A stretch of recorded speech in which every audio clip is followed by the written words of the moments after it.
Grandpa Silas wasn't a man of many words, and when he did speak it was usually with a grunt or a sigh. So when the lawyer, Mr. Henderson, droned on about the estate of Silas Blackwood, I mostly just fidgeted in the uncomfortable leather chair. My cousins, Brenda and Kevin, sat across from me, their expressions a mixture of boredom and thinly veiled anticipation. We all knew Grandpa hadn't exactly been rolling in dough. The old farm had seen better days, and the only thing he'd really left behind was a lifetime of hard work and a somewhat dilapidated stable. To his grandson, Ethan Blackwood, Mr. Henderson finally announced, adjusting his glasses, Mr. Silas Blackwood leaves the property located at the western edge of the county, including all structures therein. Brenda snickered softly. The stable, she muttered, loud enough for me to hear. Kevin just smirked. They'd always treated me like the black sheep, the one Grandpa had the least affection for. I'd spent summers mucking out that very stable, the smell of horse manure practically ingrained in my DNA. This inheritance felt like a final, posthumous joke. Mr. Henderson continued, his voice devoid of any emotion. The remainder of the estate, primarily consisting of the savings account and personal belongings, will be divided equally between his two grandchildren, Brenda and Kevin Blackwood. Just as expected. They got the meager cash Grandpa had managed to save, and I got the literal dirt. I signed the papers. Mr. Henderson slid across the table, a wave of resignation washing over me. What else was new? As we stood to leave, Brenda clapped me on the shoulder, a saccharine smile plastered on her face.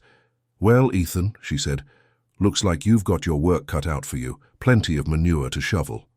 Kevin chuckled in agreement. Little did they know that stable sat on something far more valuable than either of us could have ever imagined. If you're finding this story intriguing, make sure to subscribe to the channel for the next chapter and to see what lies beneath that old stable. The drive out to Grandpa's property felt different this time.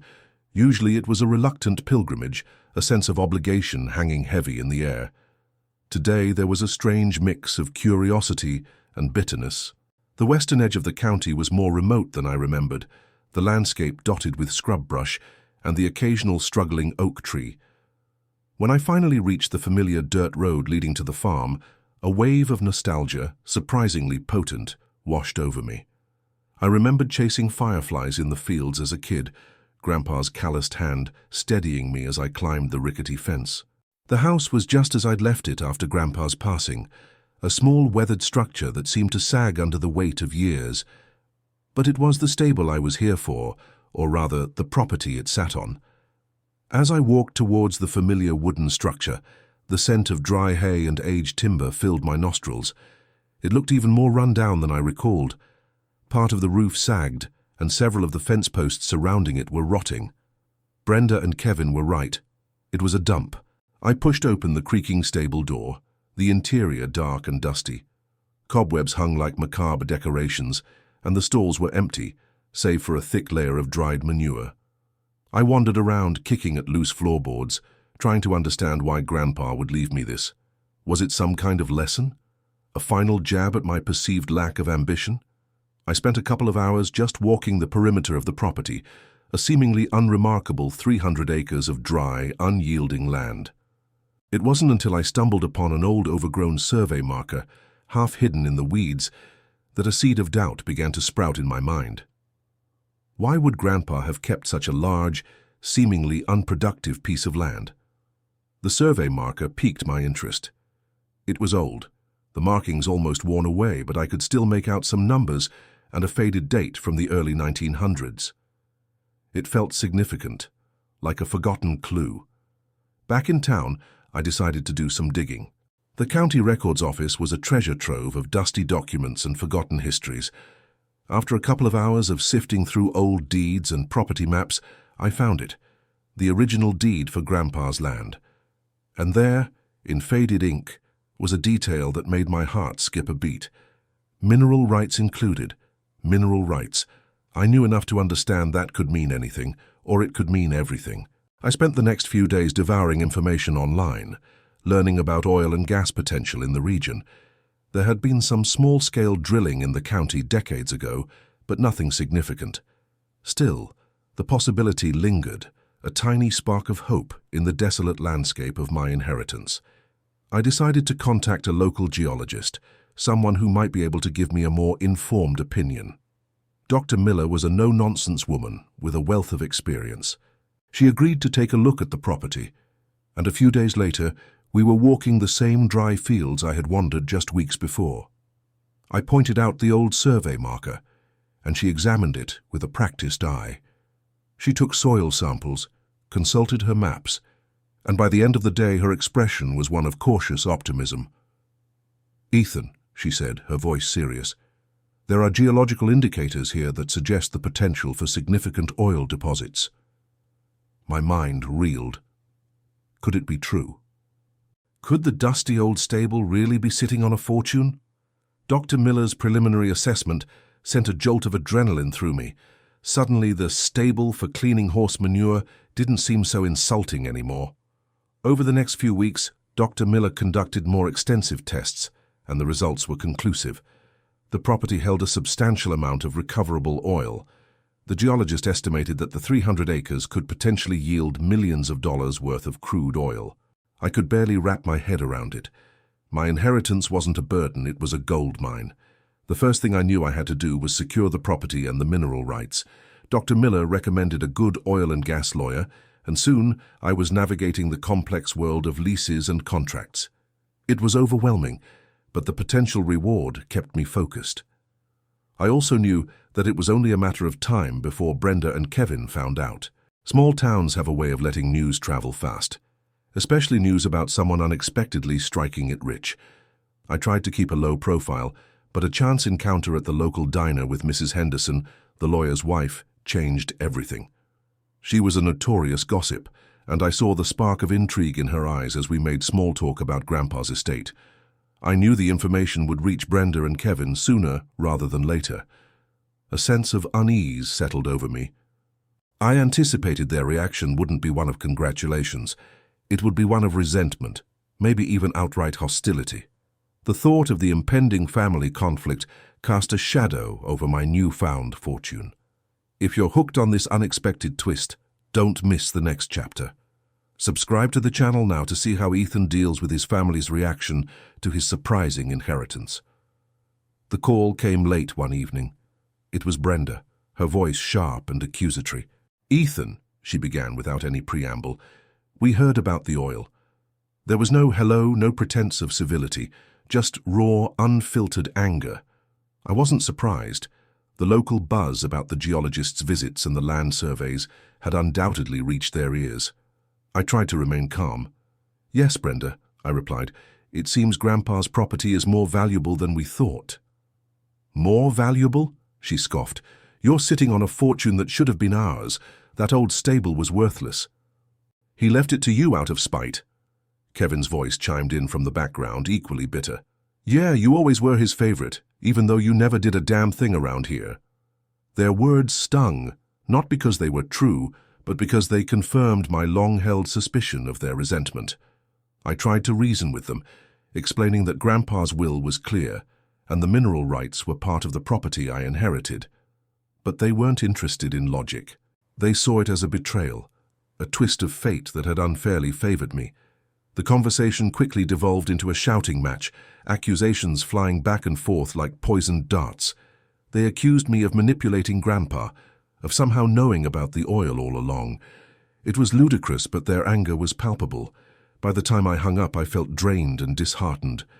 I had hoped, naively perhaps, that they would be happy for me, or at least accept the situation with some semblance of grace. Instead, their greed and envy had poisoned our already strained family ties. I knew this was just the beginning of a long and difficult battle. True to my expectations, Brenda and Kevin didn't let the matter drop. A few days later, I received a letter from a lawyer, a formal demand contesting Grandpa's will. They claimed undue influence, suggesting that I had somehow coerced Grandpa into leaving me the land. It was a baseless accusation, but I knew they were serious. The thought of a protracted legal battle was daunting. I had no desire to fight my own family, but I also wasn't going to let them bully me out of what was rightfully mine. My lawyer, a sharp woman named Ms. Davies, advised me to stand my ground. "The will is clear, Ethan," she said, "and the fact that the land turned out to be valuable doesn't invalidate his wishes." She assured me that we had a strong case, but legal battles were never certain, and they were always costly. The stress began to take a toll. I found myself constantly on edge, worried about the next legal maneuver or angry phone call.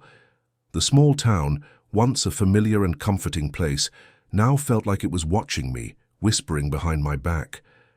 I saw Brenda and Kevin around, their glares cold and accusatory. The division within our family had become a gaping chasm, seemingly impossible to bridge. I thought about Grandpa, a man of few possessions but quiet integrity. I wondered what he would have thought of all this. Would he be disappointed in us? I knew one thing. I had to see this through, not just for the potential financial security, but to honor Grandpa's wishes, whatever his reasons might have been, for leaving me that seemingly worthless piece of land. The legal proceedings had transformed from a simple nuisance into a draining, all-consuming battle. Every week seemed to bring another round of depositions, another stack of intimidating legal documents to review. Brenda and Kevin's lawyers were relentless, their strategy clear. Paint me as a manipulative opportunist who had used my summer visits and quiet demeanor to take advantage of an old man in his final years. The accusations stung, not just for their falsity, but for the source. To hear these lies spoken aloud, coming from people who shared my blood, felt like a betrayal on a visceral level. Thankfully, I wasn't alone. My lawyer, Ms. Davies, was a pillar of strength and a steady presence in the storm. She was sharp, meticulous, and kept me from drowning in the legal jargon and emotional chaos. "The case is strong, Ethan," she would tell me in her calm, unwavering voice. "We have the will, the clear intent, and the law on our side." But her assurances, while a comfort, couldn't completely block out the emotional toll. The constant stress gnawed at me, robbing me of sleep and my peace of mind. Every time the phone rang, I braced myself for another attack. Despite the turmoil of the legal fight, the other side of my life was moving forward with incredible speed. Dr. Miller's team had begun the initial drilling on the property. The sound of the machinery was a constant reminder of the surreal contrast between the two worlds I now inhabited, one of petty family squabbles and legal battles, and the other of industrial progress and unimaginable wealth. The early results from the exploratory wells were even more promising than the initial surveys. It was no longer just a potential. The oil was there, a deep, black reality beneath the familiar landscape. I tried desperately to focus on this new future, on the possibilities, the opportunities, and the legacy I could build. But Brenda and Kevin's animosity was a heavy anchor, constantly pulling my mind back to the past. It was during one of these low points that an unexpected letter arrived. The handwriting on the envelope was shaky and old-fashioned, and it was signed by Mrs. Gable, a family friend who had known Grandpa Silas for decades.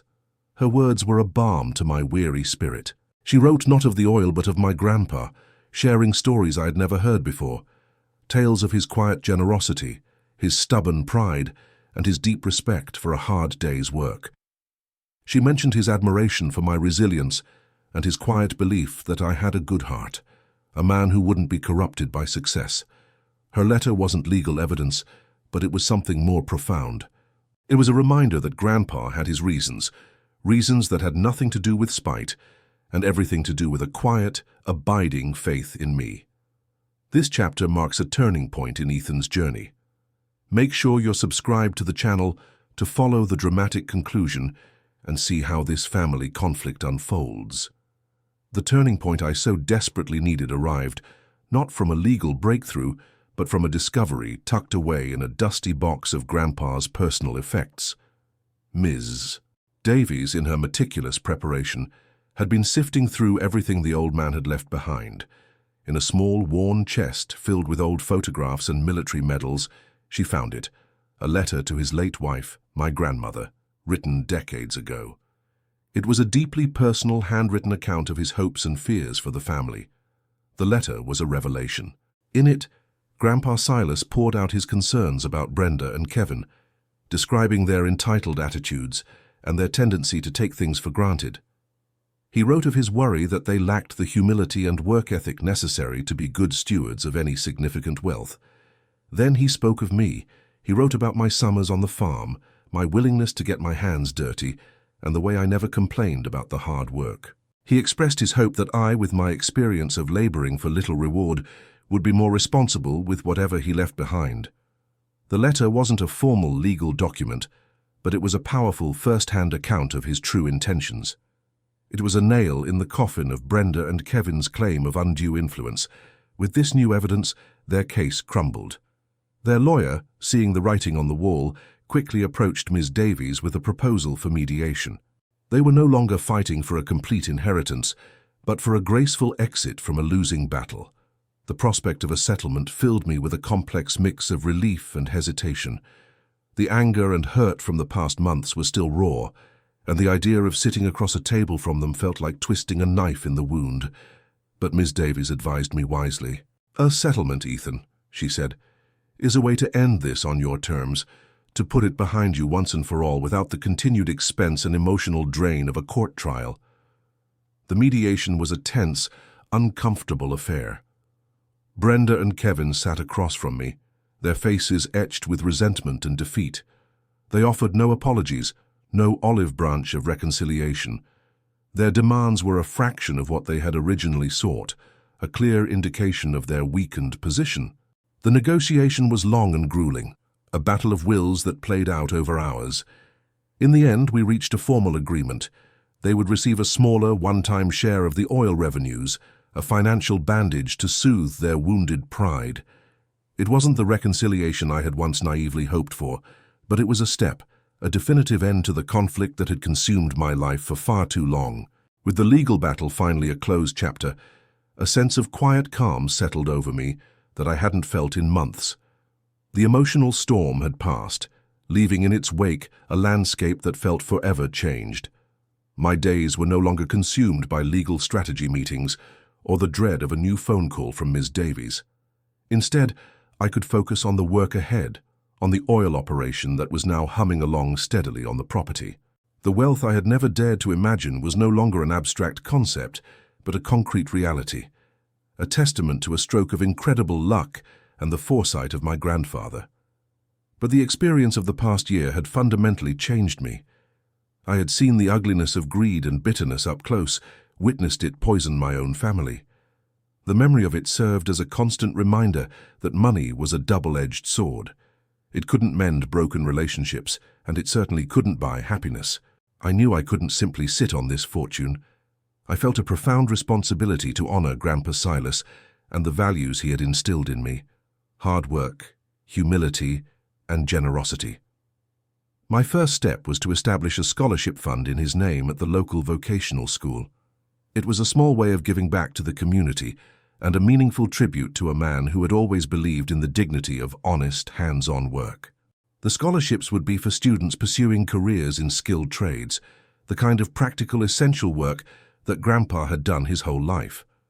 I also invested a significant portion of the money in revitalizing the old farm itself. I repaired the house, rebuilt the fences, and with a wry smile even restored the old stable, replacing the rotten timber and shoring up the sagging roof. It was a tangible way of preserving the physical legacy of a man who had left me so much more than land. The old barn, once a symbol of my meager inheritance, was now a monument to a past that had unexpectedly led to an abundant future. Brenda and Kevin, as expected, remained distant. The legal agreement was a cold and impersonal contract that defined our relationship going forward. The emotional wounds, however, were still too deep. I had made a few attempts to reach out in the months following the settlement, a simple phone call or a text, but they were met with cold silence. The bitterness had not faded, and perhaps it never would. I came to accept that our paths had diverged completely, and there was nothing more I could do to bridge that gap. I had learned a difficult but invaluable lesson.